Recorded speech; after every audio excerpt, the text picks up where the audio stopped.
नमस्कार मित्रांनो, मी अमोल भांबरे आपल्या सर्वांचं आपल्या यूट्यूब चॅनलमध्ये स्वागत करतो. या यूट्यूब चॅनलच्या माध्यमातून आपण MPSC मार्फत ज्या काही स्पर्धा परीक्षांचं आयोजन केलं जातं, त्याचबरोबर महाराष्ट्र शासनामार्फत जी काही गट क आणि गट ड वर्गातली जी काही सरळ सेवा भरती आयोजित केली जाते, या सर्व स्पर्धा परीक्षांच्या दृष्टीने आपण आपल्या यूट्यूब चॅनलच्या माध्यमातून काही व्हिडिओ लेक्चरची मालिका आपण तुमच्यासाठी घेऊन येत आहोत.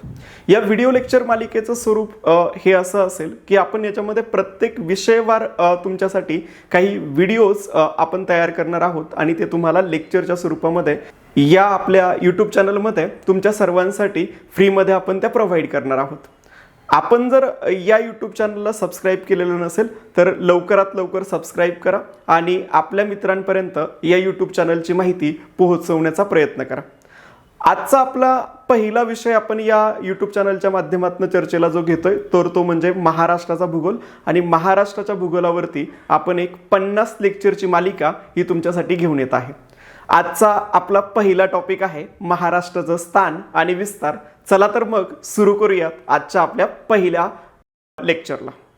महाराष्ट्राचं स्थान आणि निर्मिती जर आपण विचारात घेतली तर पहिल्यांदा आपल्याला हे समजून घ्यावं लागेल की महाराष्ट्राची निर्मितीची प्रक्रिया कशी झाली. आपण जर बघितलं तर भारताला स्वातंत्र्य मिळालं 1947ला आणि 1947 नंतरनं भारतामध्ये प्रामुख्याने जे काही राज्यांची रचना होती तर ती प्रामुख्याने 4 गटांमध्ये होती, ज्याला आपण म्हणतो गट अ मधली राज्य, गट ब मधली राज्य, गट क मधली राज्य आणि गट ड मधली राज्य असे आपण त्याला म्हणत होतो. म्हणजे फॉर एक्झाम्पल जर सांगायचं झालं तर गट ड मध्ये कोण होतं तर अंदमान आणि निकोबार जे काही बेटे होते आपल्याकडचे, तर त्यांचा समावेश गट ड राज्यामध्ये होते. मग भारताला स्वातंत्र्य मिळाल्यानंतर भारतामध्ये प्रामुख्याने राज्य निर्मितीची मागणी निर्माण झालेली आपल्याला बघायला मिळते. मग महाराष्ट्र राज्य जर आपण विचारात घेतलं तर महाराष्ट्राची निर्मिती कशी झाली तर हे आपल्याला प्रामुख्याने समजून घ्यावं लागेल. महाराष्ट्राच्या निर्मितीची प्रक्रिया जर तुम्ही बघितली तर तुम्हाला माहिती आहे प्रत्येक प्रांतामध्ये काय मागणी होती की भाषावार प्रांत रचनेनुसार, म्हणजे त्या भागामध्ये जी काही भाषा बोलली जाते त्या भाषेनुसार काय करा, राज्य निर्मिती करा. ही प्रामुख्याने वेगवेगळ्या भागांमधून आणि दक्षिणात्य जी काही राज्य होती तर त्या ठिकाणावरून ही मागणी प्रामुख्याने पुढे आलेली आपल्याला बघायला मिळते. मग या मागणीवरती विचार करण्यासाठी तुम्हाला माहिती असेल भारत सरकारने वेगवेगळे आयोग नेमले. त्याच्यामध्ये तुम्हाला माहिती असेल काँग्रेसच्या वतीने JVP कमिटी नेमण्यात आलेली होती, दार आयोग असेल राज्य पुनर्रचनेमधला. त्याच्यानंतर तुम्हाला माहिती असेल 1953 मध्ये जो आयोग केंद्र शासनाकडे जो नेमण्यात आला तर तो म्हणजे फजल अली कमिशन आपण त्याला म्हणतो. आता 1953 मध्ये जो आयोग नेमला तर त्याचे अध्यक्ष फजल अली होते, परंतु त्या आयोगाचं नाव काय होतं तर स्टेट रिऑर्गनायझेशन कमिशन, ज्याला आपण राज्य पुनर्रचना आयोग म्हणतो. आता हा जर राज्य पुनर्रचना आयोग तुम्ही जर विचारात घेतला तर या राज्य पुनर्रचना आयोगाच्या मध्ये जर प्रामुख्याने बघितले तर अध्यक्ष कोण होते तर फजल अली होते आणि याच्यामध्ये हृदयनाथ कुंजरू आणि KM पन्नीकर हे आयोगाचे काय होते तर सदस्य होते. आता या राज्य पुनर्रचना आयोगाने काय रिकमेंडेशन दिलेली होती की भाषेच्या आधारावरती तुम्ही राज्य काय करू शकतात, निर्माण करू शकतात. म्हणजे भाषेच्या आधारावरती राज्य निर्मिती करण्याला परवानगी या आयोगाने दिली, परंतु त्याच्यामध्ये त्यांनी एक पण लावलेला होता, म्हणजे एक क्रायटेरिया पण त्याच्यामध्ये एक अट लावलेली होती की त्यांनी असं म्हटलेलं होतं की राज्य निर्मिती करत असताना होल अँड सोल भाषा हा आधार घेऊ नये. म्हणजे एक भाषा एक राज्य हे जे काही तत्व आहे तर ते तत्व कोणी नाकारलेलं आपल्याला बघायला मिळतं तर फजल अली कमिशननी नाकारलेलं बघायला मिळतं. आता फजल अली कमिशनची स्थापना, राज्य पुनर्रचना आयोगाची स्थापना जर तुम्ही बघितली तर मी म्हटलं कधीला झाली तर 1953 मध्ये स्थापना झाली आणि आयोगाने रिपोर्ट कधी दिला 1956 मध्ये आपल्याकडे रिपोर्ट दिला. आता याच्या आधी जर तुम्ही बघितलं तर हा राज्य पुनर्रचना आयोग का स्थापन करण्यात आला तर आंध्र प्रदेशमध्ये एक व्यक्ती होती ती म्हणजे श्रीराम लागू पट्टी, याने काय केलेलं होतं तर त्या ठिकाणी उपोषण केलेलं होतं. या व्यक्तीने उपोषण आंध्र प्रदेशमध्ये केलं भाषावार राज्य निर्मितीसाठी आणि त्याच्यामध्ये त्यांचा काय झालेला आपल्याला बघायला मिळतो, मृत्यू झालेला बघायला मिळतो. म्हणजे संपूर्ण भारताचा जर तुम्ही विचार केला तर पहिलं भाषिक आधारावरती निर्माण झालेलं राज्य कोणतं तर पहिलं भाषिक तत्वावरती निर्माण झालेलं राज्य म्हणजे कोणतं तर आंध्र प्रदेश असलेलं आपल्याला सांगता येईल. मग मी म्हटलं की या स्टेट रिऑर्गनायझेशन कमिशनने आपला अहवाल सादर केला आणि त्या अहवालामधून भाषावार राज्यांची रचना आपल्याकडे 1956 मध्ये झालेली आपल्याला बघायला मिळतं. मग प्रामुख्याने जर त्या कालावधीमध्ये जर भारत विचारात घेतला तर भारतामध्ये प्रामुख्याने काही प्रांत किंवा काही प्रदेश होते ज्या ठिकाणी मराठी ही भाषा बोलली जात होती. मग त्याच्यामध्ये कोणकोणते असे भाग होते जिथे जिथे मराठी बोलली जात होती. फॉर एक्झाम्पल मध्य प्रांत नावाचा एक प्रदेश होता ज्याच्यामध्ये 8 जिल्हे होते आणि त्या 8 जिल्ह्यांमध्ये मराठी ही भाषा बोलली जायची. मध्य प्रांत, त्यावेळेचा मध्य प्रांत म्हणजे आत्ताचा जो विदर्भ आहे तर त्याला आपण काय म्हणतो तर मध्य प्रांत त्यावेळेला म्हणायचो. मग त्याच्यामध्ये तुम्हाला माहिती असतील अमरावती असेल, नागपूर असेल, बुलढाणा असेल, ही जी काही तालुके आहेत तर ती मध्य प्रांतामध्ये होती आणि तिथं प्रामुख्याने मराठी ही भाषा बोलली जात होती.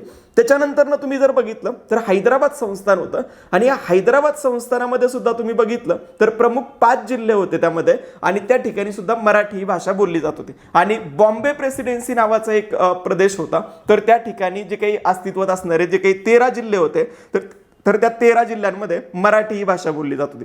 मग मी जे म्हटलं की त्या कालावधीमध्ये भाषावार राज्याची निर्मिती करण्यात आली. मग मराठी भाषा बोलणारे प्रदेश कोणते होते तर हैदराबाद संस्थान त्या कालावधीमध्ये होते, तिथले 5 जिल्हे. त्याच्यानंतर मध्य प्रांत त्या ठिकाणचे 8 जिल्हे आणि बॉम्बे प्रेसिडेन्सी त्या ठिकाणचे 13 जिल्हे. आता हे टोटल एकत्रित जर केले तर हे एकत्रित झाले मराठी बोलणाऱ्यांचे 26 जिल्हे.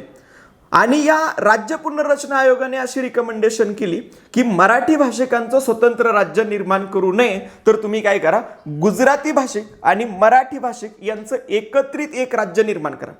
आता ही स्टेट रिऑर्गनायझेशन कमिशन जे होतं तर त्याची ती रिकमेंडेशन आणि ही रिकमेंडेशन गव्हर्नमेंट ऑफ इंडियाने स्वीकारली आणि भारतामध्ये 1 नोव्हेंबर 1956ला जर आपण विचारात घेतलं तर द्विभाषिक मुंबई राज्याची निर्मिती करण्यात आली. आयोगाने या ठिकाणी प्रश्न विचारलेला आहे की द्विभाषिक मुंबई राज्याची निर्मिती कधी झाली तर द्विभाषिक मुंबई राज्याची निर्मिती झाली 1 नोव्हेंबर 1956ला.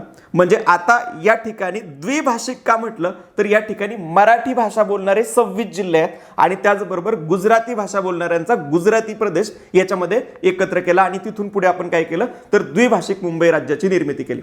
त्याच्यानंतर आपल्या प्रामुख्याने मराठी भाषिकांचा जो संघर्ष होता की मराठी भाषिकांचं एक स्वतंत्र राज्य असायला पाहिजे आणि या जो काही मराठी भाषिकांचा जो काही संघर्ष चाललेला होता तर हा संघर्ष याच्यानंतर आणखीन तीव्र बनलेला आपल्याला बघायला मिळतो. आणि या संघर्षाचं फलित जर तुम्ही बघितलं तर याच्यामधूनच जी संयुक्त महाराष्ट्राची चळवळ आपण ज्याला म्हणतो ती प्रामुख्याने आपण इतिहासामध्ये तुम्ही अभ्यासलेली असेल तर या संयुक्त महाराष्ट्राची चळवळ आणखीन प्रखर त्या कालावधीमध्ये झालेली आपल्याला बघायला मिळते. आणि तिथून पुढे आपण स्वतंत्र मराठी भाषिकांचं मराठी राज्य असायला पाहिजे, मराठी भाषा बोलणाऱ्यांचं एक स्वतंत्र राज्य असायला पाहिजे ही मागणी प्रामुख्याने त्या ठिकाणी काय आलेली बघायला मिळते, प्रकर्षाने पुढे आलेली बघायला मिळते. आणि या मागणीचा विचार करत भारत सरकारने 1 मे 1960 रोजी जे द्विभाषिक राज्य होतं तर त्याची विभागणी केली आणि स्वतंत्र मराठी भाषिकांचं महाराष्ट्र हे राज्य निर्माण केलं. मग महाराष्ट्राची स्थापना कधी झाली तर महाराष्ट्राची स्थापना झाली कधी 1 मे 1960ला. आता 1 मे 1960ला ज्या वेळेला महाराष्ट्र आपल्याकडे स्थापन झाला तर त्यावेळेला महाराष्ट्रामध्ये जे जिल्हे होते तर ते जिल्हे आपल्याला बघायला मिळतात. किती जिल्हे होते तर एकंदरीत 26 जिल्हे त्या कालावधीमध्ये अस्तित्वात होते. हे सर्व जिल्हे याच्यामध्ये मराठी प्रामुख्याने बोलली जाणारी काय होती भाषा होती. सो ही झाली एक महाराष्ट्राच्या निर्मितीची प्रक्रिया. आता आपण बघूयात महाराष्ट्राचं नेमकं भारतामध्ये स्थान कुठं आहे तर त्याच्याबद्दल आपण यामध्ये चर्चा करूयात. तुम्ही जर हा तुमच्या मॅपवरती जर या स्लाइड्सवरती जर तुम्ही बघितलं तर एक मॅप दाखवलेला आहे. त्यामध्ये मी पहिल्यांदा भारत दाखवलाय आणि या भारतामध्ये महाराष्ट्राचं स्थान या ठिकाणी काय केलेलं आहे अधोरेखित केलेलं आहे. तुम्ही जर बघितलं तर या ठिकाणी भारत आणि या भारताच्या पश्चिम बाजूला जर तुम्ही विचारात घेतलं तर पश्चिमेला कोणतं राज्य असलेलं आपल्याला बघायला मिळतं तर महाराष्ट्र राज्य हे भारताच्या पश्चिम मध्यवर्ती भागात असलेलं आपल्याला बघायला मिळतं. म्हणजे पहिल्यांदा जर तुम्ही मॅपवरती भारताचं स्थान निश्चित केलं तर तुम्ही निश्चितपणे सांगू शकता की भारताच्या साधारणतः पश्चिम मध्यवर्ती भागामध्ये महाराष्ट्राचं काय आहे स्थान आहे.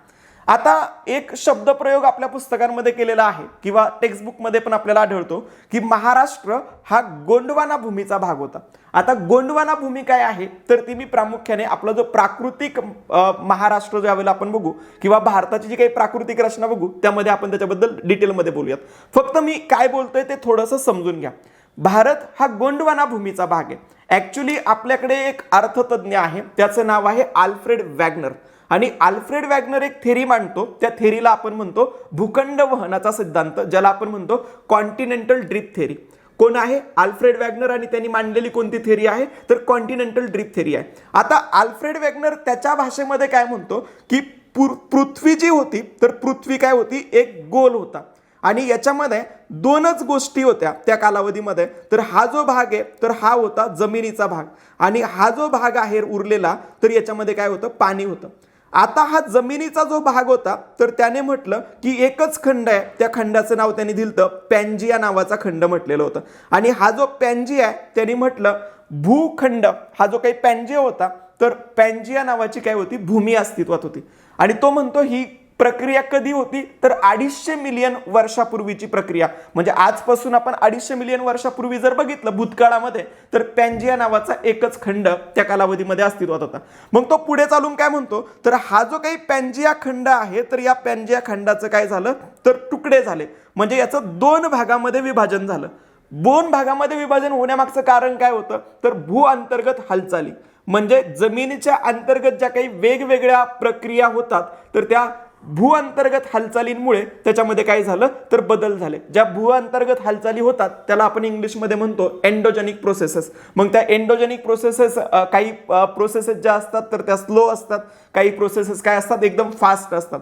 म्हणजे काही हालचाली खूपच फास्ट असतात. फॉर एक्झाम्पल भूकंप ही काय एकदम फास्ट प्रोसेस आहे, या पद्धतीने तो म्हणतो. आणि याचा परिणाम काय झाला तर हा जो काही पॅन्जिया होता तर तो विभागला गेला आणि हा पॅन्जियाचं काय झालं विभाजन झालं आणि या पॅन्जियाचं विभाजन झाल्यानंतर 2 खंड तयार झाले.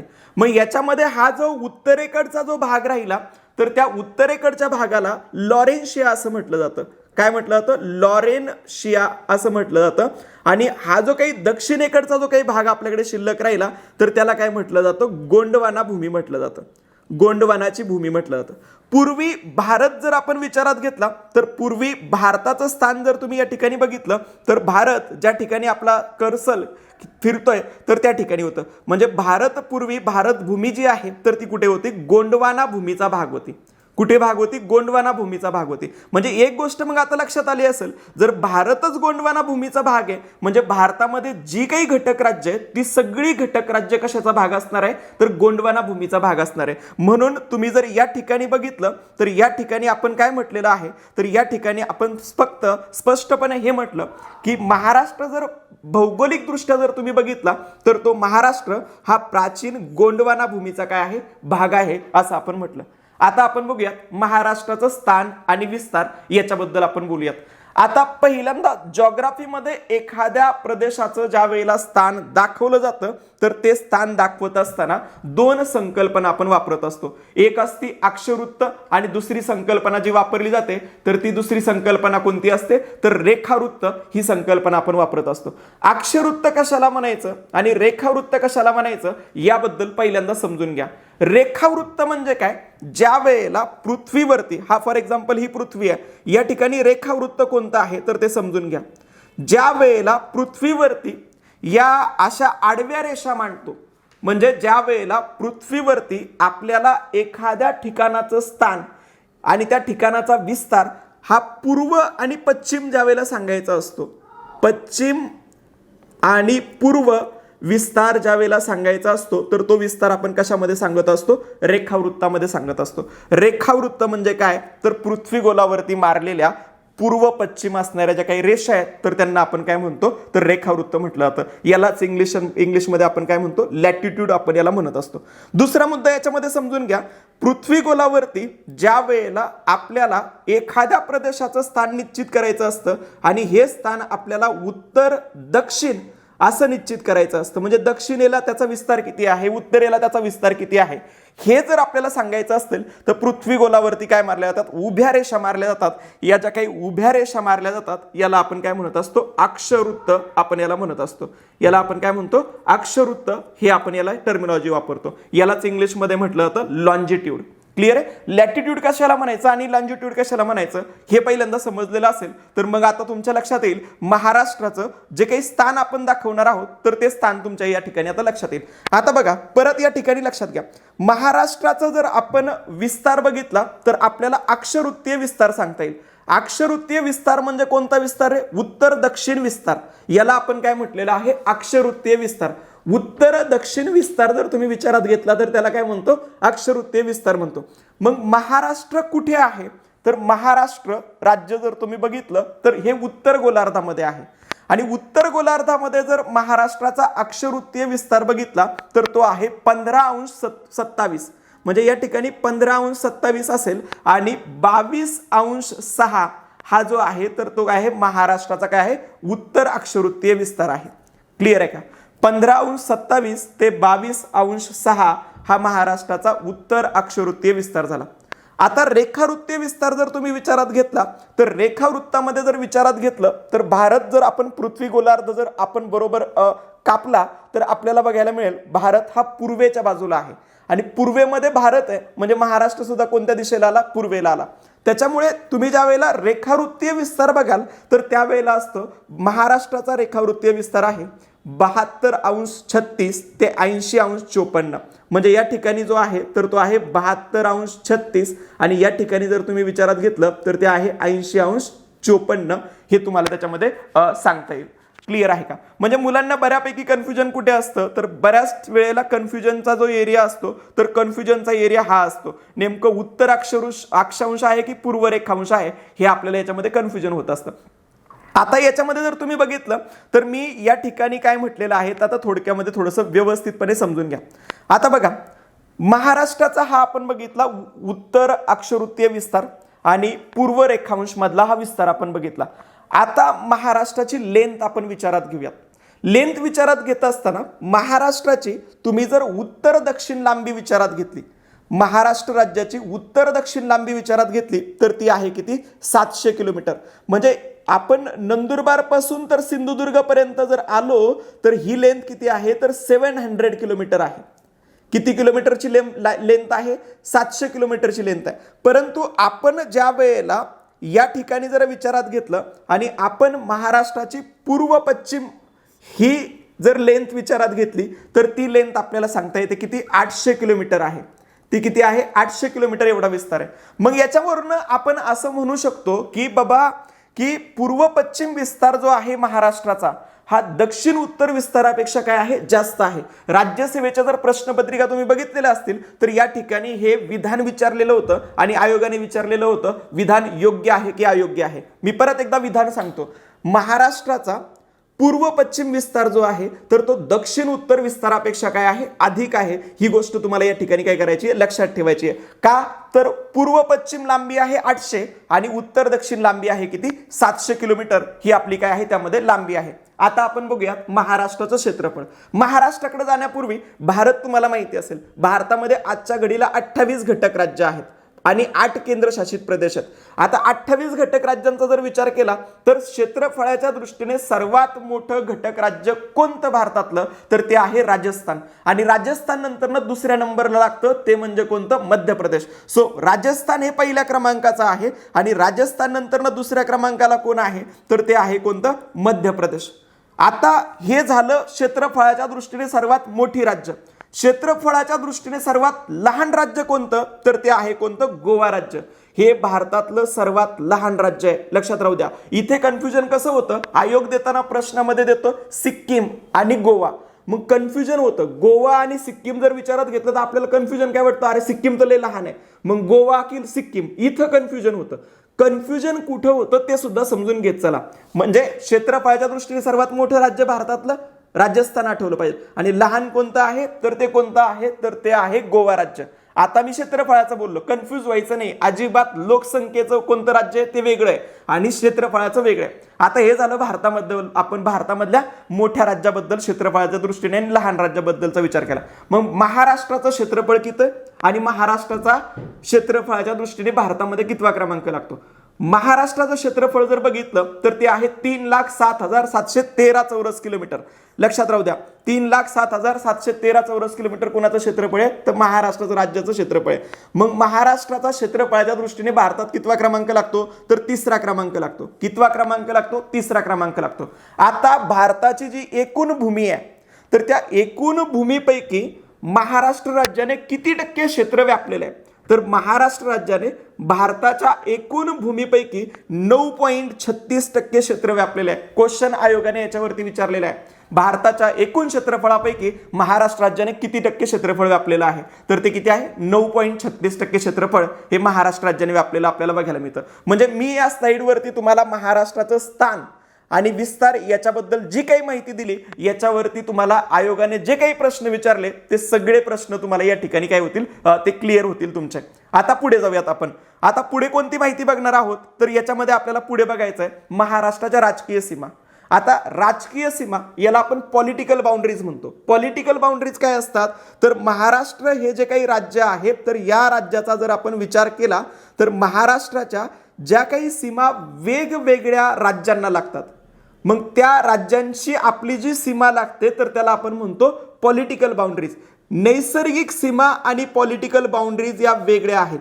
पॉलिटिकल बाउंड्रीज कळालंय का, म्हणजे वेगवेगळ्या राज्यांना लागणारी आपली सीमा त्याला आपण काय म्हणतो, राजकीय सीमा, पॉलिटिकल बाउंड्रीज म्हणतो. मग नैसर्गिक सीमा काय असतात, तर नैसर्गिक सीमा म्हणजे काय, फॉर एक्झाम्पल आपण सांगतो की बाबा या ठिकाणी डोंगर आहे, पूर्वेला, उत्तरेला, दक्षिणेला, पश्चिमेला फॉर एक्झाम्पल अरबी समुद्र आहे असं आपण सांगतो. तर ती झाली आपली कोणती, नैसर्गिक सीमा झाली.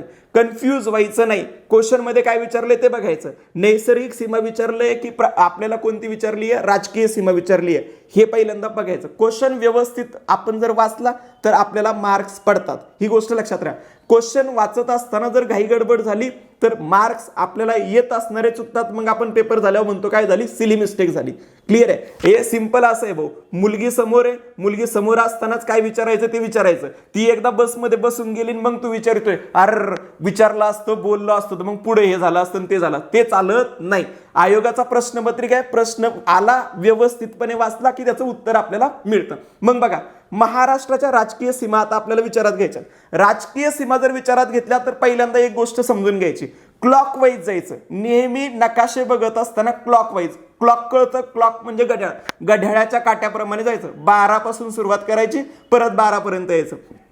आता बघा पहिल्यांदा समजून घ्या, महाराष्ट्र राज्य जे आहे तर ते महाराष्ट्र राज्यामध्ये किती जिल्हे आहेत रे आतापर्यंत, सध्याच्या कालावधीला किती आहे, तर 36 जिल्हे. सुरुवातीला मी काय बोललो, महाराष्ट्राची निर्मिती झाली त्यावेळेला किती जिल्हे होते, तर 26 जिल्हे होते. म्हणजे महाराष्ट्र राज्यामध्ये सध्याच्या कालावधीमध्ये किती आहेत, तर आधी किती होते, 26 जिल्हे होते. सध्या किती आहेत, तर 36 जिल्हे आहेत. आता एक बेसिक गोष्ट पहिल्यांदा डोक्यात घालून ठेवायची, या 36 जिल्ह्यांपैकी किती जिल्ह्यांच्या सीमा ह्या इतर राज्यांना लागतात हे आपल्याला माहित पाहिजे.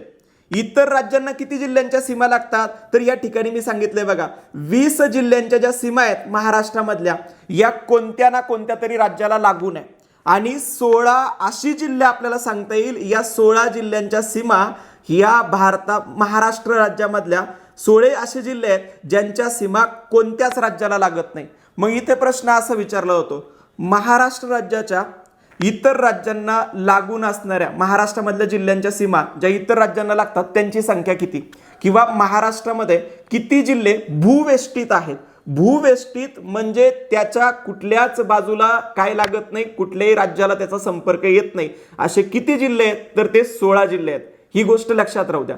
मॅप खूप महत्वाचा आहे, थेरॉटिकल अजिबात बघायचं नाही. जी गोष्ट वाचली भूगोलामध्ये पुस्तकात ती गोष्ट कुठे बघायची आहे, मॅपवरती बघायची आहे. मग आता मी काय बोलते ते समजून घ्या. 20 जिल्हे, या 20 जिल्ह्यांच्या सीमा आपल्या कुठल्या ना कुठल्या तरी राज्यांना लागते. मग किती राज्यांना आपल्या सीमा लागतात, तर त्याच्यामध्ये एकूण 6 घटक राज्य आहेत. या 6 घटक राज्यांना आपल्या काय लागतात, सीमा लागतात. मग पहिल्यांदा घटक राज्य कोणती आपल्या बाजूला ती माहित पाहिजे. जर तुम्ही बघितलं तर उत्तरेला सांगता येतं मध्य प्रदेश आहे. उत्तरेला काय आहे रे, मध्य प्रदेश आहे. बघा इथं उत्तर दिशा मध्य प्रदेश. त्याच्यानंतर ना पूर्वेला कोण आहे रे, छत्तीसगड आहे. दक्षिणेला कोण आहे, कर्नाटक आणि गोवा आहे. आणि पश्चिमेला काय आहे, तर कुठलंच राज्य नाही, अरबी समुद्र आहे. अरबी समुद्र ही झाली नॅचरल बाउंड्री झाली, आपली नैसर्गिक सीमा झाली, तिला इथं आणायचं नाही. आता समजून घ्या, बऱ्याच लोकांचं पूर्व पश्चिम उत्तर दक्षिण क्लिअर आहे, परंतु नेमकं वायव्य कोणत्या दिशेला आहे इथंच बोंब आहे. बेसिक जी आहे ती पहिल्यांदा दिशा. मग आता पहिल्यांदा समजून घ्या, वायव्य कुठे आहे, तर या वायव्य दिशा ही झाली, जिथं कर्सल फिरतोय तिथं लक्ष द्यायचं. त्या ठिकाणी काय आहे, वायव्य दिशा आहे. तिथं कोणतं राज्य आहे, गुजरात राज्य आहे. आता तुम्हाला माहिती असेल एक अमेंडमेंट झालं आणि त्याच्यामध्ये दादरा नगर हवेली आणि दीव दमन जे आहे तर हे दोन्ही केंद्रशासित प्रदेश काय झालेले आहेत, एकत्र झालेले आहेत. लगेच बघायचं लेक्चर झालं की कोणती घटना दुरुस्ती आणि ते कसं झालंय ते समजून घ्यायचंय. क्लिअर आहे का, आता हे लक्षात घ्या. त्याच्यानंतर ना पुढे याच्यासाठी घटना दुरुस्ती होती का पहिल्यांदा ते बघा. केंद्रशासित प्रदेश एकत्र केलेत तर त्याला घटना दुरुस्ती लागते का, की नॉर्मल कोणती प्रक्रिया आहे, की अजून काही आहे, तर ते समजून घ्या पहिल्यांदा. तिथे प्रश्न येऊ शकतो, करंट मधला मुद्दा आहे म्हणून सांगतोय. वायव्येला काय आहे, गुजरात आहे. आणि त्याचबरोबर ईशान्य कुठे आहे, ईशान्येला काय आहे, छत्तीसगड आहे. आग्नेयेला काय आहे, तेलंगणा आहे आणि नैऋत्येला काय आहे, गोवा आहे. आता इथपर्यंत क्लॅरिटी आलेली असेल तर आता आपण लगेच जाऊयात काय, मॅपवरती. आता मॅपवरती जात असताना एक गोष्ट लक्षात घ्या, मॅपवरती जे तुम्हाला प्रश्न विचारले जातात तर ते प्रश्न विचारत असताना आयोगाचा ट्रेंड पण समजला पाहिजे. आयोगाचा ट्रेंड काय आहे, तर आयोग बेसिकली ट्रेंड काय आहे, तर तो आयोग विचारतो, हा ठीक आहे मध्य प्रदेश आहे. आयोग आता हे विचारत नाही की मध्य प्रदेशला किती जिल्हे लागतात, आता ते पोरांचं पाठ झालं, मध्य प्रदेशला एकूण 8 जिल्ह्यांच्या सीमा लागतात. हे पोरांनी पार रट्टा मारून मारून पार घासून घासून केलं, त्या ठिकाणी पाठ झाले. त्याच्यामुळे काय लोकांच्या पंचवार्षिक योजना झाल्या. आता आहे 8 जिल्हे लागतात, ते काय पाठ व्हायला काय, पंचवार्षिक योजनेमध्ये ते किती वेळाला वाचलेलं असेल तरी. मग आयोगाचा ट्रेंड काय आहे, तर आयोग प्रश्न विचारताना विचारतो की बाबा ठीक आहे मध्य प्रदेशला 8 जिल्हे लागतात, तर क्रम लाव. क्रम कसा लाव, तर पश्चिमेकडून पूर्वेकडे क्रम लाव. उजवा हात म्हणजे पूर्व दिशा, पश्चिम म्हणजे कोणती, डावी दिशा, डावा हात म्हणजे पश्चिम. मग तो काय विचारतोय आयोग, पश्चिमेकडून पूर्वेकडे क्रम लाव. मग क्रम लावताना होतो गोंधळ. गोंधळ का होतो, तर मॅप आपण व्यवस्थित बघितलेला नसतो. मी पहिल्यांदा म्हटलं बघा, महाराष्ट्रामध्ये जी 6 घटक राज्यांना आपल्या वेगवेगळ्या जिल्ह्यांच्या सीमा लागतात, त्याच्यामध्ये सर्वाधिक सीमा कोणत्या राज्याला लागत असेल महाराष्ट्राची, तर ती लागते मध्य प्रदेशला. आणि मध्य प्रदेशचा जर तुम्ही विचार केला तर मध्य प्रदेशला 8 जिल्ह्यांची सीमा लागते. दुसरा मुद्दा समजून घ्या, महाराष्ट्राच्या दक्षिणेला आहे कर्नाटक. कर्नाटकला महाराष्ट्रामध्ये दुसऱ्या क्रमांकाची सीमा लागते, जवळपास 7 जिल्हे आहेत. किती जिल्हे आहेत, 7 जिल्हे आहेत. सर्वात कमी सीमा कोणत्या राज्याला लागत असेल महाराष्ट्राची, तर ते आहे गोवा. गोव्याला फक्त एका जिल्ह्याची सीमा लागते, तो म्हणजे सिंधुदुर्ग. आणि तिसरा मुद्दा, छत्तीसगड जे राज्य आपल्या पूर्वेला आहे, तर छत्तीसगडला 2 जिल्ह्यांची सीमा लागते. किती जिल्ह्यांची सीमा लागते, 2 जिल्ह्यांची सीमा छत्तीसगडला लागते. मग राहिले 2 राज्य, एक आहे गुजरात आणि दुसरा आहे तेलंगणा. गुजरात आणि तेलंगणाचा विचार केला तर दोन्हीही ठिकाणी किती जिल्ह्यांच्या सीमा लागतात, तर 4 जिल्ह्यांच्या सीमा लागतात. मग आता मी काय बोललो तर ते समजून घ्या. मी तुम्हाला म्हटलं आयोगाचा ट्रेंड काय, आयोग विचारतोय की बाबा सांग, चल मग मध्य प्रदेशला 8 जिल्हे लागतात, तर ते सांग क्रमाने कुठून, पश्चिमेकडून पूर्वेकडे किंवा पूर्वेकडून पश्चिमेकडे. मग बघा आता मी पहिल्यांदा सांगतो पश्चिमेकडून पूर्वेकडे ही क्रम सांगतो. बघा पहिल्यांदा काय, नंदुरबार आहे, नंदुरबार वरती बघत चला, नंदुरबार या ठिकाणी करसल बघा. नंदुरबारच्या बाजूला काय, धुळे आहे, धुळ्याच्या बाजूला काय, जळगाव आहे, जळगावच्या पुढे आल्यावर बुलढाणा आहे आणि बुलढाण्याच्या पुढे आल्यावरती अमरावती आहे. अमरावतीच्या पुढे आल्यावरती जर तुम्ही बघितलं तर नागपूर आहे, नागपूरच्या पुढे भंडारा आणि भंडाऱ्याच्या पुढे गोंदिया आहे. इथे कन्फ्युजन कुठं होऊ शकतो तो एरिया मी पहिल्यांदा कव्हर करतो. अकोला हा जो काही जिल्हा आहे तर त्याची सीमा गुजरातला, त्याची सीमा मध्य प्रदेशला लागत नाही अकोल्याची.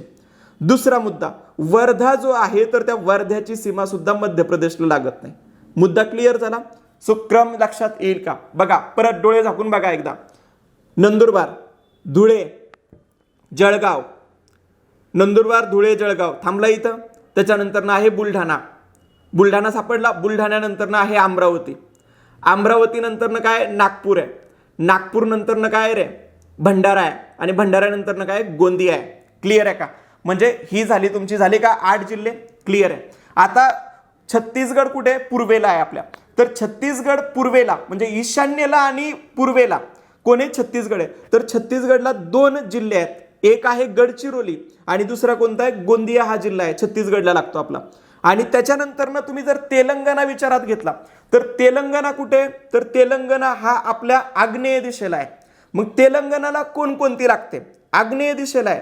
मग तेलंगणाला जर तुम्ही विचारात घेतलं तर बघा पहिल्यांदा गडचिरोलीची लागते या ठिकाणी बघा, गडचिरोली, त्याच्यानंतर चंद्रपूर, त्याच्यानंतर यवतमाळ आणि नांदेड. क्लिअर आहे का, तेलंगणाला 4 जिल्हे, गडचिरोली, चंद्रपूर, यवतमाळ आणि नांदेड हे सांगता आलं पाहिजे. आता त्याच्यानंतर पुढे जर तुम्ही बघितलं कर्नाटक, किती जिल्हे लागतात, 7 जिल्ह्यांच्या सीमा आहे. इथे समजून घ्या कर्नाटकला नांदेडची सीमा लागते. कुणाची सीमा लागते, नांदेडची सीमा लागते. त्याच्यानंतर लातूरची लागते, त्याच्यानंतर उस्मानाबाद, सोलापूर, सांगली, कोल्हापूर आणि सिंधुदुर्ग यांच्या सीमा कुणाला लागतात, तर कर्नाटक राज्याला लागतात. आणि शेवटचं म्हणजे गोवा राज्य जे आहे तर त्याला किती, एकच जिल्हा लागतो, तो म्हणजे सिंधुदुर्ग जिल्ह्याची सीमा. क्लिअर आहे का. आता गुजरात बद्दल मी काहीच बोललो नाही. गुजरात सुद्धा बोलत असताना बघा इथे नंदुरबार लागतो पहिल्यांदा, त्याच्या खाली धुळे आहेत, त्याच्या खाली नाशिक आहे आणि त्याच्या खाली पालघर आहे.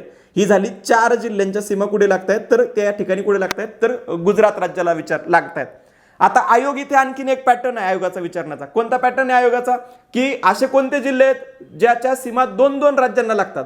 फॉर एक्झाम्पल पहिला मुद्दा मी मार्क करून देतो, पटापट आपण बघूयात. आता याच्यामध्ये पहिला कोणता आहे तर बघा, आपण पहिल्यांदा बघूयात मध्य प्रदेश आणि गुजरातला कोणत्या 2 जिल्ह्यांच्या सीमा लागतात. तर नंदुरबार आणि धुळे जर विचारात घेतला तर त्याच्या सीमा कुठे लागत आहेत तर मध्य प्रदेश गुजरातला लागते. या ठिकाणी गोंदिया विचारात घ्या, गोंदियाची सीमा मध्य प्रदेश आणि छत्तीसगडला लागते. गडचिरोली विचारात घ्या, गडचिरोलीची सीमा छत्तीसगड आणि कुठे लागते रे तेलंगणाला लागते. या ठिकाणी नांदेड विचारात घ्या, नांदेडची सीमा जी आहे तर ती कुठे लागते तर तेलंगणा आणि कर्नाटकला लागते. आणि या ठिकाणी सिंधुदुर्ग विचारात घ्या, गोवा आणि कर्नाटक. क्लिअर आहे? म्हणजे आतापर्यंत मी जे काही सांगितलं ते लक्षात आलेलं असेल. म्हणजे तुम्हाला जिल्हे सुद्धा विचारले जातात, मग ते काही पार्ट बीट नाही करत बसायचे. मॅप घ्यायचा, बाबा धुळे आठवलं पाहिजे, कुठं गुजरात आणि मध्य प्रदेश. फॉर एक्झाम्पल बाबा गडचिरोली आठवलं पाहिजे, कोण छत्तीसगड आणि बोला तेलंगणा. मी म्हटलं फॉर एक्झाम्पल सिंधुदुर्ग आठवलं पाहिजे, कुठे गोवा आणि कर्नाटका. मी म्हटलं फॉर एक्झाम्पल नांदेड आठवलं पाहिजे, काय आठवलं पाहिजे गोवा आणि नांदेड. सॉरी मी काय म्हटलं नांदेड म्हटलं, नांदेड म्हटलं काय आठवलं पाहिजे तर तुम्हाला हे आठवलं पाहिजे की बाबा नांदेडची सीमा कोणत्या राज्यांना लागते तर 2 राज्य लगेच आठवली पाहिजे, तेलंगणा आणि कर्नाटकला आठवलं पाहिजे. आता बरेच लोक जुनी पुस्तकं वापरतात. पूर्वी आपल्याकडे होतं आंध्र प्रदेश, आता आंध्र प्रदेशला लागत नाही. काही लोकांना अजून हेच माहित नाही की भाऊ आंध्र प्रदेशचं विभाजन झालं आणि त्याच्यातून तेलंगणा निर्माण झालं. त्याच्यामुळे महाराष्ट्राची सीमा पूर्वी आंध्र प्रदेशला लागायची, परंतु आता आंध्र प्रदेशला आपली सीमा लागत नाही. क्लिअर आहे? आंध्र प्रदेश जे आहे तर त्याला जुनी ती सीमा लागत नाही. ही गोष्ट लक्षात राहू द्या. म्हणजे लक्षात आलेत का? 7 राज्य. 7 आहेत का बे? नाही. किती राज्य सांगितले मी? 6 राज्य सांगितलेली आहेत, लक्षात राहू द्यायची. क्लिअर आहे? सो परत एकदा क्रमाने बघा, क्लॉकवाईज सांगत चालतो. मध्य प्रदेश, छत्तीसगड, तेलंगणा, कर्नाटक आणि गोवा. सो क्लिअर झालं इथपर्यंत? ओके. मग या ठिकाणी तुम्हाला तो मी काय दिलेला आहे, फक्त चार्ट दिलेला आहे, त्याच्यामध्ये ती माहिती आहे. नंतर तुम्ही त्याच्यामध्ये स्क्रीनशॉट करून काय करताल ते बघून घेताल. आता आपण बघूयात महाराष्ट्राची प्राकृतिक सीमा. प्राकृतिक सीमा म्हणजे मी काय म्हटलं, जी नॅचरल बाउंड्रीज असते तर त्याला आपण काय म्हणतो तर प्राकृतिक सीमा म्हणतो. नॅचरल बाउंड्रीज काय असते रे तर फॉर एक्झाम्पल एखादा डोंगर रांगे, एखादी फॉर एक्झाम्पल नदी बिदी वाहतीये, ती एखादी टेकडी आहे तर त्याने काय केलेली असते, ती भाग काय केलेला असतो बंदिस्त केलेला असतो, त्याला आपण म्हणतो प्राकृतिक सीमा. मग सगळ्यात महत्वाचा मुद्दा, महाराष्ट्राच्या पश्चिमेला काय तर पश्चिमेला आहे काय अरबी समुद्र. आता हे जर एखाद्याला जर हे जर चुकत असेल तर त्याला आता काय शिकवायचं काय नेमकं मग. म्हणजे पश्चिमेला काय आपलं अरबी समुद्र आहे. आता महाराष्ट्रामध्ये प्रामुख्याने 2 पर्वतरांगा आपल्याला बघायला मिळतात. महाराष्ट्रात किती पर्वतरांगा आहेत बे तर 2 पर्वतरांगा आहेत. कोणत्या 2 पर्वतरांगा आहेत रे? हा आहे आपला वेस्टर्न घाट. वेस्टर्न घाटालाच आपण काय म्हणतो महाराष्ट्रामध्ये, काय म्हणतो बे, हा जो पर्वत आहे याला आपण म्हणतो सह्याद्री पर्वत. आठवलं का? सह्याद्री पर्वत आहे हा. आणि दुसरी पर्वतरांग आपल्याला बघायला मिळते ती म्हणजे कोणती रे? सातपुडा पर्वतरांग. आता सातपुडा पर्वतरांग जर तुम्ही विचारात घेतली तर ही पर्वतरांग ज्या वेळेला आपण विचारात घेतो तर ती संपूर्ण महाराष्ट्रामध्ये येत नाही, तर तिच्या ज्या काही रांगा आहेत, उपरांगा आपण त्याला म्हणूयात, तर त्या उपरांगा प्रामुख्याने या ठिकाणी महाराष्ट्रामध्ये येतात. फॉर एक्झाम्पल तुम्ही जर असं बघितलं वरती मी जे हायलाइटरने दाखवले तर यामध्ये बघा, यामध्ये तुम्हाला 2 ठिकाणी ती रांग महाराष्ट्रामध्ये आलेली बघायला मिळते. एक आहे नंदुरबार जिल्ह्यामध्ये आणि दुसरे आहे ते म्हणजे कुठे तर दुसरं आपल्याला बघायला मिळतं ते म्हणजे कुठे बघायला मिळतं तर ते अमरावतीमध्ये, जो चिखलदरा वगैरे जो आहे. मग त्याला काय म्हटलं जातं तर तोरणमाळ पठार आपण म्हणतो. नंदुरबारमध्ये तोरणमाळ पठार. आणि या तोरणमाळ पठारावरती कोणतं शिखर सर्वोच्च आहे तर ते आहे अस्तंबा शिखर. हे पण आयोगाने विचारलेले आहे. आता तुम्ही मला कमेंट सेक्शन मध्ये व्हिडिओच्या टाकताल अस्तंबा शिखराची उंची किती आहे, क्लिअर आहे का? पुढे जे गाविलगडचा डोंगर मी म्हटलं तर त्या गाविलगडच्या डोंगरावरती तुम्ही ते गाविलगडच्या टेकड्या आपण बघतो तर त्या ठिकाणी एक शिखर बघायला मिळतं, त्या शिखराला आपण म्हणतो वैराट शिखर.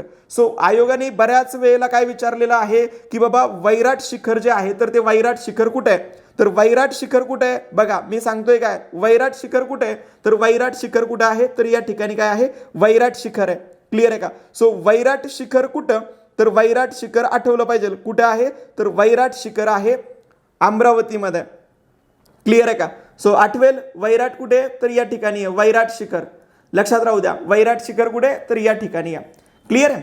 सो हे तुम्हाला सांगता आलं पाहिजे. त्याच्यानंतर ना आत्ता आपली कंबाईनची एक्झाम झाली बघा, बऱ्याच लोकांचा प्रश्न चुकला. आयोगाने विचारलेलं होतं दर केसा टेकड्या कुठे. पोरांनी निवळ पाठ केलं जिल्हे बिल्ले जिल्हे आणि जिल्हाच आठवला नाही दर केसा टेकड्याचा. पोरांनी असं पाठ केलं गोंदिया जिल्हा दर केसा टेकडी, असं नव्हतं पाठ केलं. पोरांनी पाठ केलेलं होतं दर केसा टेकडी गोंदिया. आणि झालं ना कन्फ्युजन तिथं कोणत्या जिल्ह्यात आयोगाने विचारलं. तर मॅप हा समजलाच पाहिजे, लक्षात राहिला पाहिजे. मग दर केसा टेकड्या कुठे आहेत बाबा, गोंदियामध्ये. आपण इथंच बघितलेलं होतं ना, गोंदियाची सीमा 2 जिल्ह्याला लागते. एक म्हणजे MP वरती मध्य प्रदेश आणि दुसरं काय इकडे. तर इथं कोणतं आहे, छत्तीसगड आपण म्हटलेलं होतं. आणि या ठिकाणी कोणत्या आहेत, दर केसा टेकड्या आहेत. म्हणजे महाराष्ट्राची जर तुम्ही पूर्व सीमा विचारात घेतली तर त्या ठिकाणी काही टेकड्या आहेत. फॉर एक्झाम्पल दर केसा टेकड्या आहेत, चिरोली टेकड्या आहेत, आहिरी टेकड्या आहेत, सुरजागड आहे, भामरागड आहे, चांदूरगड आहे.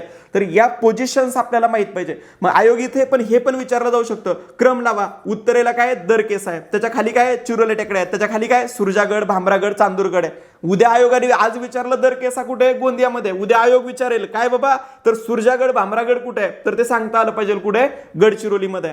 क्लिअर आहे का. सो उत्तर सीमा कळाली का, त्याच्यानंतर ना पूर्व सीमा कळाली आहे का, आणि पश्चिम सीमा कळालेली असेल. मग दक्षिणेला काय, तर दक्षिणेला आहे ताम्रपर्णी नदी, मांजरा डोंगर, चिकोडी डोंगर. आता हे जे काही मांजरा डोंगर, चिकोडी डोंगर जे आहेत तर ते कोल्हापूरमध्ये आहेत. कोल्हापूर जर तुम्ही बघितलं तर कोल्हापूरमध्ये हे डोंगर रांगा आपल्याला बघायला मिळतात. सो या सगळ्या ज्या काही आहेत तर त्या आहेत महाराष्ट्राच्या प्राकृतिक सीमा. क्लिअर आहे का. मग आता थोडक्यात बोलूयात, महाराष्ट्राचे प्रशासकीय विभाग किती. बघा, महाराष्ट्राची स्थापना झाली 1960ला, बरोबर आहे का. 1960 मध्ये स्थापना झाली. 1960 मध्ये ज्या वेळेला स्थापना झाली त्यावेळेला महाराष्ट्रामध्ये प्रशासकीय विभाग होते 4. आणि सध्या किती आहेत, मग सध्या प्रशासकीय विभाग आहेत 6. सध्या प्रशासकीय विभाग किती आहेत, 6. मग 2 नवीन प्रशासकीय विभाग कोणते निर्माण झाले, तर नाशिक आणि अमरावती हे 2 नवीन प्रशासकीय विभाग निर्माण झालेले आहेत. मग आयोग या ठिकाणी क्रम वगैरे विचारतो. दुसरा, आयोग या ठिकाणी काय विचारतं, तर एखाद्या प्रशासकीय विभागाचा मॅप देतं आणि मग म्हणतं पहिचान कोण. पहिचान कोण म्हणजे काय, तो प्रशासकीय विभागाचा मॅप दिलेला असतो. खालील आकृतीत कोणता प्रशासकीय विभाग दिलेला आहे. बंड्याने फक्त पाठ केलं औरंगाबाद प्रशासकीय विभाग, 8 जिल्हे, सर्वात मोठा क्षेत्रफळाने असणारा औरंगाबाद. बंड्याला कुठं माहिती औरंगाबादचा नकाशा कुठं आहे. मग हे इथे आपली काय होती, झमल होती. माझ्या भाषेत सांगायचं झालं तर काय होतंय, कन्फ्युजन होतंय. त्यामुळे झमल करायची नाही. मग याच्यामध्ये प्रामुख्याने तुम्ही जर बघितलं तर प्रशासकीय विभाग कुठे कुठे आहेत, तर ते पहिल्यांदा तोंड ओळख त्याची करून घ्या. बघा, मी आत्ता म्हटलं सर्वात मोठा प्रशासकीय विभाग कोणता आहे, औरंगाबाद सर्वात मोठा. क्लिअर आहे का. औरंगाबादचा जरा थोडासा मॅप बघा. त्याच्यानंतर ना सर्वात लहान प्रशासकीय विभाग कोणता आहे, तर मुंबई हा जो आहे तर त्याला तुम्ही मुंबई पण म्हणू शकता किंवा काय म्हणू शकता, कोकण पण म्हणू शकता. बऱ्याच वेळेला कोकण म्हटलं जातं किंवा मुंबई हा पण शब्दप्रयोग त्या ठिकाणी वापरला जातो. त्याच्यानंतर ना हा आहे पुणे, हा आहे नाशिक, आणि या ठिकाणी जर तुम्ही बघितलं अमरावती ऑलरेडी मार्क केला, आणि इथं आहे नागपूर. सर्वात मोठा औरंगाबाद, सर्वात लहान कोणता आहे, कोकण आहे. मग थोडंसं जिल्ह्यांची संख्या जर तुम्ही विचारात घेतली तर जिल्ह्यांच्या संख्येनुसार जर विचारात घेतलं तर सर्वात मोठा आहे कोणता, औरंगाबाद. त्याच्यानंतर ना औरंगाबादमध्ये किती जिल्हे आहेत, तर 8 जिल्हे आहेत. आणि औरंगाबादचं क्षेत्रफळ किती, तर 64,893. 64,893. आणि तालुक्यांची संख्या पण लक्षात राहू द्या, 76 तालुके त्या ठिकाणी आहेत. मग सर्वात लहान कोकण आहे. कोकण 7 जिल्हे आहेत. इथे थोडंसं लक्षात राहू द्या, पालघर जो आहे तर त्या पालघरची निर्मिती झाली. पूर्वी ठाणे होता आणि ठाण्यामधून काय करण्यात आलं, पालघर निर्माण करण्यात आलं, बरोबर का.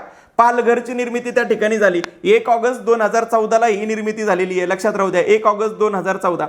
मग इथे कन्फ्युजन असं होतं, कोकणामध्ये पूर्वी होते 6 जिल्हे, आता जिल्हे झाले किती, 7 जिल्हे झाले. हे एकदम बेसिक गोष्टी लक्षात ठेवायच्यात. मग आता 3 प्रशासकीय विभाग आहेत ज्यांच्यामध्ये जिल्ह्यांची संख्या सेम आहे. कोणकोणते, नाशिक आहे, पुणे आणि अमरावती यांच्यामध्ये जिल्ह्यांची संख्या काय कॉमन आहे. क्लिअर आहे का, म्हणजे सेम आहे. किती आहे, 5 आहेत. आता दुसरा मुद्दा या ठिकाणी लक्षात घ्या, पुणे मोठं की नाशिक मोठं क्षेत्रफळाच्या दृष्टीने, तर लक्षात राहू द्यायचं नाशिक काय मोठं आहे, कशापेक्षा, पुण्यापेक्षा काय नाशिक काय मोठं आहे. म्हणजे पुणे ह्या जो प्रशासकीय विभाग आहे त्याच्यापेक्षा नाशिक प्रशासकीय विभाग काय आहे, मोठा आहे. फक्त 200-250 चौरस किलोमीटरचा फरक आहे त्याच्यामध्ये, हे लक्षात राहिलं पाहिजे. मग क्रम विचारला जाईल, क्षेत्रफळानुसार सर्वात मोठा प्रशासकीय विभाग औरंगाबाद, त्यानंतर बोला नाशिक, त्यानंतर ना पुणे, त्याच्यानंतर ना नागपूर, अमरावती आणि लास्टला काय सांगता आला पाहिजे कोकण. आता या ठिकाणी मी काही बेसिक इन्फॉर्मेशन देण्याच्या ऐवजी पहिल्यांदा काही गोष्टी सांगतो. आता महाराष्ट्र जर तुम्ही बघितला तर महाराष्ट्रामध्ये काय झालेली आहे, जिल्ह्यांची निर्मिती झालेली आहे. मी सुरुवातीला म्हटलं 26 जिल्हे होते, आठवतेत का बंडोपंतांनो? किती जिल्हे होते? 26 जिल्हे होते. आता झालेत किती? 26 जिल्ह्यापासून आता किती वरती आलोय आपण? आता आलोय 36 वरती. मग नवीन किती आले बुवा? तर नवीन आले किती? 10 जिल्हे. तर ते 10 जिल्हे आयोग विचारतं. पहिल्यांदा महाराष्ट्रामध्ये जी जिल्ह्यांची निर्मिती झाली तर ती पहिल्यांदा झाली 1981ला. 1981ला 2 जिल्हे अस्तित्वात आले. एक पहिला जो चांदा नावाचा जिल्हा होता, तर त्या चांद्यापासून काय तयार झालं? चंद्रपूर. आणि चंद्रपूरचं विभाजन होऊन काय निर्माण झालं? गडचिरोली अस्तित्वात आला. गडचिरोली कधी निर्माण झाला? तर 1981 मध्ये निर्माण झाला. दुसरा मुद्दा समजून घ्या. गडचिरोली सोबत आपल्याकडे हा रत्नागिरी दिसतोय, या रत्नागिरीमधून सिंधुदुर्गची निर्मिती झाली. कशाची निर्मिती झाली? सिंधुदुर्ग. सो सिंधुदुर्ग आणि गडचिरोलीची निर्मिती कधीची आहे? तर 1981ची आहे, 1981ची आहे. मी सुरुवातीला सांगितलं, आता शेवटला मुद्दा मी बोललेलो होतो 1 ऑगस्ट 2014. 1 ऑगस्ट 2014ला कोणतं निर्माण झाला? पालघर निर्माण झाला. हा आहे तुमचा पालघर. 2014 म्हटलं की पालघर आठवलं पाहिजे. क्लिअर आहे का? दुसरा मुद्दा समजून घ्या. तुम्ही जर नाशिकमध्ये गेला तर नाशिकमध्ये नवीन कोणता जिल्हा निर्माण झालेला आहे? तर हा झालेला आहे कोणता? नंदुरबार. नंदुरबारची निर्मिती कधी झाली? तर ती झाली 1998 मध्ये निर्मिती झाली. धुळे जिल्ह्याचं विभाजन केलं 1 जुलै 1998ला आणि 1998 मध्ये काय तयार केलं? नंदुरबारची निर्मिती झाली. क्लिअर आहे का? आता या ठिकाणी बघा, इथं थोडासा औरंगाबाद आहे, हा औरंगाबाद, आणि हा कोणता आहे? तुमचा जालना आहे. औरंगाबाद पासून जालन्याची निर्मिती झाली. बरोबर आहे का? मी बोलतोय ते बरोबर आहे का? मी काय बोलतोय बरोबर आहे? औरंगाबाद पासून कशाची निर्मिती झाली? जालन्याची निर्मिती झाली. तर ती लक्षात घ्या, औरंगाबाद पासून जालन्याची निर्मिती जी झाली तर ती 1981 मध्ये झाली, 1981 मध्ये झाली. 1981. इथं थोडंसं एक कन्फ्युजन झालं. कोणतं कन्फ्युजन झालं रे? मी या ठिकाणी म्हटलं कोणता मुद्दा म्हटलं? तर मी या ठिकाणी म्हटलं की हे जे आहे गडचिरोली, तर ते गडचिरोली 1981ला नाही, माझ्या सांगण्याच्या मध्ये थोडंसं कन्फ्युजन झालं. तर गडचिरोली कधीच आहे? तर गडचिरोली बघितलं तर 1 वर्षानंतरनं, म्हणजे 1982ला काय झालेलं आहे? गडचिरोली निर्माण झालेलं आहे. 1982. इथे 1 मिनिट, जरा पेन जरा व्यवस्थित वापरतो. 1982 म्हणजे कन्फ्युजन नको परत. सो 1982 कोणता आहे? गडचिरोली आहे. क्लिअर आहे का? मग 1982ला आणखीन एक नवीन एकूण एक जिल्हा निर्माण झाला. तो जिल्हा म्हणजे कोणता आहे? तर तो जिल्हा आहे, या ठिकाणी तुम्ही जरा थोडंसं मॅपवरती बघा, हा जिल्हा आहे. या ठिकाणी तुम्हाला उस्मानाबाद दिसत असेल, तर या उस्मानाबादचं काय झालं? विभाजन झालं. तो म्हणजे कोणता? लातूर जिल्हा. हा सुद्धा 1982ला निर्माण करण्यात आला, लातूर. आता याच्यामध्ये फक्त 10 दिवसांचा गॅप आहे. हा 16 ऑगस्टला निर्माण झाला लातूर आणि 26 ऑगस्टला निर्माण झाला तो म्हणजे कोणता? गडचिरोली. क्लिअर आहे का? म्हणजे लक्षात येतंय का मी काय काय सांगत गेलो? नवीन जिल्हे कसे निर्माण झालेले आहेत. आता तुम्हाला आणखीन एक गोष्ट याच्यामध्ये माहिती असेल. आता हा झाला जालना, इथे आहे परभणी. परभणीपासून कशाची निर्मिती झाली? तर हिंगोलीची निर्मिती झाली. आठवतंय का? परभणीतनं काय निर्माण केलं आपण? हिंगोली निर्माण केलं.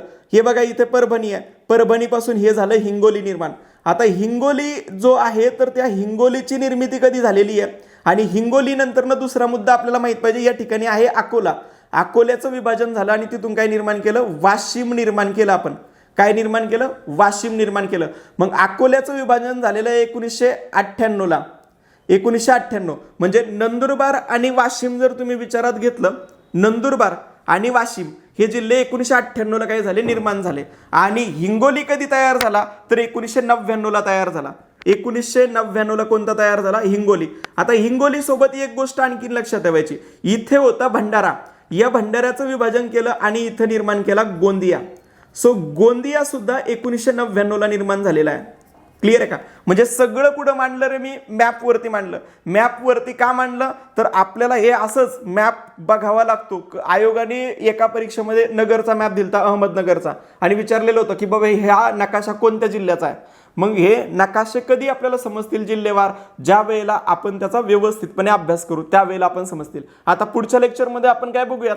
प्रत्येक प्रशासकीय विभाग जो आहे तर त्या प्रत्येक प्रशासकीय विभागाची आपण माहिती बघूयात. फॉर एक्झाम्पल बघा, कोकण प्रशासकीय विभाग या ठिकाणी दाखवलाय, त्याच्यानंतर औरंगाबाद प्रशासकीय विभाग दाखवलाय, या ठिकाणी पुणे दाखवलाय मी, या ठिकाणी नागपूर दाखवलाय, नाशिक दाखवलेले आहेत, हे सगळे अमरावती दाखवलेले, हे सगळे प्रशासकीय विभाग आपण पुढच्या लेक्चरमध्ये काय करणार आहोत व्यवस्थितपणे बघूयात. म्हणजे त्याच्यामध्ये एकदम डिटेलमध्ये परत जाऊयात. कोणत्या विभागामध्ये कोणता मोठा जिल्हा आहे. फॉर एक्झाम्पल औरंगाबाद प्रशासकीय विभाग आहे, तर सर्वात मोठा जिल्हा कोणता, तर बीड आहे. क्लिअर आहे. त्याच्यानंतर फॉर एक्झाम्पल आपण पुढे गेलो, दुसरा एखादा लहान जिल्हा विचारला तर तो सांगता आला पाहिजे हिंगोली आहे. मग इथे परत आपण मॅप वगैरे बघणार आहोत. हे जे काही मॅप मी दिलेले आहेत, कलर मॅप, हे सुद्धा आयोगाने विचारलेले आहेत. त्याच्यामुळे या गोष्टीने आपण व्यवस्थितपणे सगळी जॉग्राफी बघणार आहोत. लेक्चर आवडलं असेल तर शेअर करा, लाईक करा, मित्रांपर्यंत पोहोचवा. आणि हे सगळं आपण फ्री ऑफ कॉस्ट देतोय. फ्री ऑफ कॉस्ट देतोय म्हणजे सरला काही काम नाही का, काम आहे मला भरपूर, परंतु माझा हेतू असा आहे की बाबा युट्यूबच्या माध्यमातून लोकांपर्यंत पोहोचू दे, ज्याला गरज आहे त्याच्यापर्यंत जाऊ दे. हे बघा, कोणतीही गोष्ट आपण फ्री देत असतो आणि चांगल्या कंटेंटमध्ये देत असेल तर काय होतं, ज्या ठिकाणी कुठेतरी बॅचेस चालतात, कोणाला तरी अडचण त्याची होणारच आहे, त्याच्यामुळे व्हिडिओला काही लोक डिसलाईक करते. परंतु आपण काय बघायला पाहिजे, चांगल्या गोष्टी बघितल्या पाहिजे. तुम्ही जेवढ्या जास्तीत जास्त शेअर कराल, जेवढं जास्तीत जास्त लाईक कराल, त्याच्यातनं मलाही कळेल की बाबा आपण जे काम करतोय तर ते काम मुलांना आवडतंय आणि आपण आणखीन त्याच्यामध्ये चांगल्या पद्धतीने माहिती तुम्हाला दिली पाहिजे. आणि माझा हा बेसिक ऑब्जेक्ट हाच आहे की विनामूल्य जॉग्राफी हा विषय तुमच्यापर्यंत पोहोचवणं. एकदा का जॉग्राफीला चांगल्या प्रकारे रिस्पॉन्स मिळाला, आपल्या युट्यूब चॅनलला सबस्क्रायबर वाढत गेले की आपण तुमच्यासाठी, तुम्ही म्हणाल तो विषय मी परत नवीन तुमच्यासाठी काय करेल, दुसरा विषय घेऊन येईल. त्याच्यामुळे आपले सगळ्या व्हिडिओ लोकांपर्यंत जास्तीत जास्त काय झाल्या पाहिजे, शेअर झाल्या पाहिजे. इव्हन आपण काय करतो, इकडचे तिकडचे व्हॉट्सअपला स्टेटस टाकतो. जरा कामाचं पण टाकूयात ना. आपण एक व्हॉट्सअप स्टेटस ठेवलं, 100 लोक आपलं व्हॉट्सअप स्टेटस बघतात. आपले पण मित्र असतात, आपल्यासारखेच काहीतरी तयारी करतात. मग एक मला काय म्हणायचं, इतर इकडचा हिरोईनचा ठेव, कोणाचा ठेवायचा आहे, सोनीचा ठेव, बबल्याचा ठेव, कोणाचा आहे फोटो ठेव, माझं काही त्याच्याबद्दल मत नाही. पण हे स्टेटस पण एखादा व्हिडिओचं तुम्ही काय करा, एखाद्या दिवशी व्हॉट्सअपला शेअर करा, मित्रांना पाठवा, लेक्चर बद्दल सांगा. तुम्ही बघा, तुम्हाला आवडल्यानंतर न सांगा. आणि कसं आहे, आपण सुरुवात करतोय आता, हा नवीन पद्धतीने आपण इंटरॅक्शन करतोय तुमच्याशी. याच्यामध्ये कसं आहे, डॉक्टरकडे चांगला डॉक्टर असला आणि त्याच्याकडून जरी चेक केलं, डोळ्याचा चष्मा आहे मला म्हणून सांगतो, किती भारी डॉक्टरकडून चेक करा, नवीन चष्मा लागला का 2-3 दिवस त्रास होतो. त्याच्यामुळे 1-2 दिवस ज्या 2-4 व्हिडिओ येतील त्याच्यामध्ये पुढे मागे होईल, पण एकदा का चष्मा फिट बसला की मग 50 व्हिडिओ पुढचे काय असणार आहे, एकदम क्वालिटी व्हिडिओ असणार आहे. त्याच्यामुळे झमल करायचे नाही, मित्रांना सांगायचं, लाईक करायचं, शेअर करायचं. ठीक आहे, आता लगेच लाईकचं बटन दाबून टाका आणि शेअर लगेच करा. क्लिअर आहे. चलो, थँक्यू. मग भेटूयात उद्या दुसऱ्या व्हिडिओमध्ये.